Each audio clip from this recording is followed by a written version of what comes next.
ഈ കേരളത്തിലെ കോൺഗ്രസിനെ സംബന്ധിച്ചിടത്തോളം രണ്ട് കാര്യങ്ങളാണ്. ഒന്ന്, നേതാക്കന്മാരെ സംബന്ധിച്ചിടത്തോളം, അല്ലെങ്കിൽ കോൺഗ്രസിനെ പൊതുവേ കേന്ദ്രത്തിൽ അധികാരമില്ല, കേരളത്തിലും അധികാരമില്ല.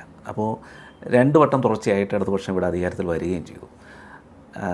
എന്താണ് ഭാവിയിൽ പ്രതീക്ഷിക്കുന്നത്? ഭാവിയിൽ കേരളത്തിൽ ഒരു രാഷ്ട്രീയ മാറ്റം ഉണ്ടാകും.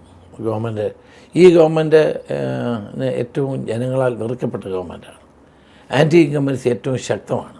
അത് മറികടക്കാനുള്ള ചില ചെപ്പടി വിദ്യകളൊക്കെ മുഖ്യമന്ത്രി ചെയ്യുന്നുണ്ട്. മുഖ്യമന്ത്രി ജനങ്ങളോടൊപ്പം, ഇത്രയും കാലം ജനങ്ങളോടൊപ്പം അല്ലായിരുന്നു. ഇപ്പം ജനങ്ങളോടൊപ്പം 6 മാസമുള്ള ഇലക്ഷന്, ഇപ്പം പറഞ്ഞ മുഖ്യമന്ത്രി ജനങ്ങളോടൊപ്പം. അപ്പോൾ ഇത്രയും നാൾ പുള്ളി ആരുടെ കൂടെ ആയിരുന്നു?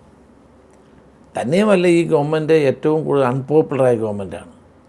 10 വർഷം തുടർച്ചയായി ഭരിച്ചിട്ടും എന്ത് നേടി, എന്ത് കേരളത്തിൽ നൽകി? ഇപ്പോഴാണ് ഈ കോൺക്ലേവ് ഒക്കെ നടക്കുന്നത്. കോൺക്ലേവിലൂടെ കിട്ടുന്ന നിർദ്ദേശങ്ങളൊന്നും നടപ്പാക്കാൻ ഇവർക്ക് ഇനി എവിടെ സമയം? ഇപ്പോൾ panchayat election November first week പ്രഖ്യാപിക്കും. പിന്നെ അടുത്ത 2-3 മാസം ഒന്നും ചെയ്യാൻ പറ്റില്ല.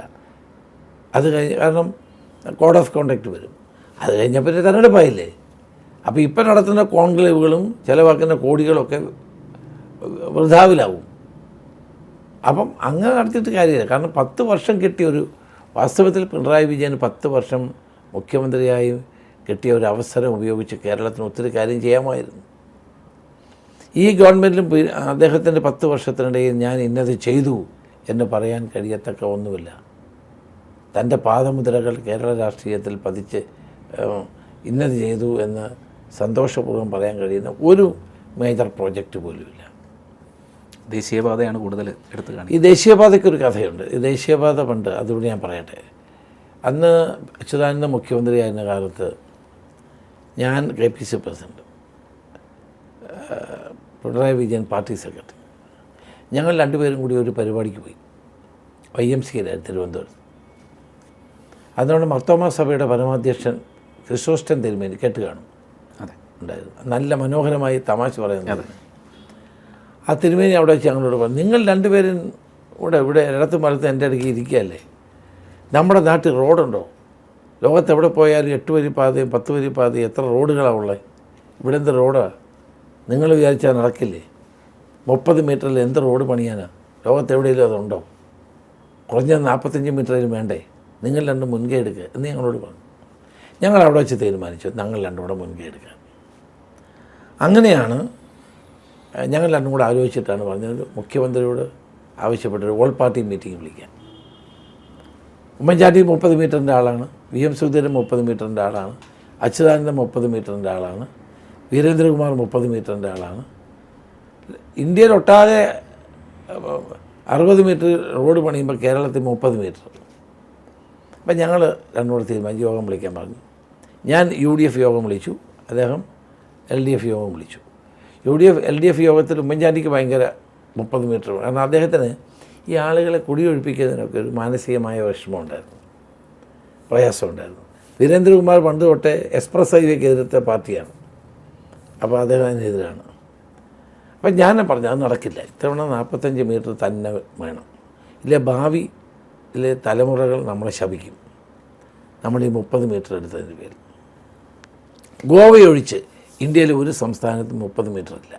ഗോവ എന്ന് പറഞ്ഞാൽ ചെറിയൊരു സംസ്ഥാനമാണ്, അവിടെ അത് പറ്റും. തന്നെയല്ല, അത് അവിടെ സ്ഥലവുമില്ല, കടൽ കഴിഞ്ഞാൽ പിന്നെ സ്ഥലമില്ല, വളരെ ചെറിയ സ്ഥലം. അപ്പം അങ്ങനെ ഞാൻ UDF-നെ സമ്മതിപ്പിച്ചു. ഉമ്മൻചാണ്ടി പൂർണ്ണമായി അങ്ങ് സമ്മതിച്ചില്ല, പ്രതിപക്ഷ നേതാവാണ്. പിണറായി വിജയൻ അവിടെ സംസാരിച്ച് അദ്ദേഹം വന്നു. ഞങ്ങൾ അങ്ങോട്ട് യോഗം തുടങ്ങിയപ്പം ആദ്യം സാധാരണഗതി KPC പ്രസിഡൻറ്റും CPM സെക്രട്ടറി ഒന്നും ഈ ഓൾ പാർട്ടി മീറ്റിങ്ങിന് പോകാറില്ല, വേറെ പ്രതിനിധികളെ ഇവിടെ അറിയുള്ളൂ. ഞങ്ങൾ 2 പങ്കെടുത്തു. അപ്പം അച്യുതാനന്ദൻ 30 മീറ്റർ എന്ന് പറഞ്ഞു. പിണറായി വിജയൻ തൻ്റെ പ്രസംഗത്തിൽ 60 മീറ്റർ വേണമെന്ന് ആവശ്യപ്പെട്ടു. അത് കഴിഞ്ഞ് ഞാൻ പ്രസംഗിച്ചു, ഞാനും അത് ആവശ്യപ്പെട്ടു. അപ്പോൾ അച്യുതാനന്ദൻ പറഞ്ഞു, ഒരു കത്ത് കിട്ടിയിട്ടുണ്ട്, അത് വായിക്കാം. ആരുടെയാണ്? VM സുധീരൻ്റെ. അപ്പോൾ പിണറായി വിജയൻ പറഞ്ഞു, അതിൻ്റെ ആവശ്യമൊന്നുമില്ല, KPCC പ്രസിഡന്റ് പ്രസംഗിച്ചല്ലോ. പക്ഷേ അത് പുള്ളി കേട്ടില്ല, പുള്ളി ഇത് വായിച്ചു. 60 മീറ്റർ വേണ്ട, 30 മീറ്റർ വേണം.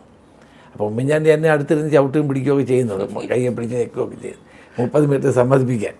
ഞാൻ സമ്മതിക്കില്ല, അതിൻ്റെ ആവശ്യമില്ല, നാളത്തെ തലമുറ നമ്മളെ ശപിക്കും, അതുകൊണ്ട് നമ്മൾ അങ്ങനെയാണ് 45 മീറ്റർ ആവും.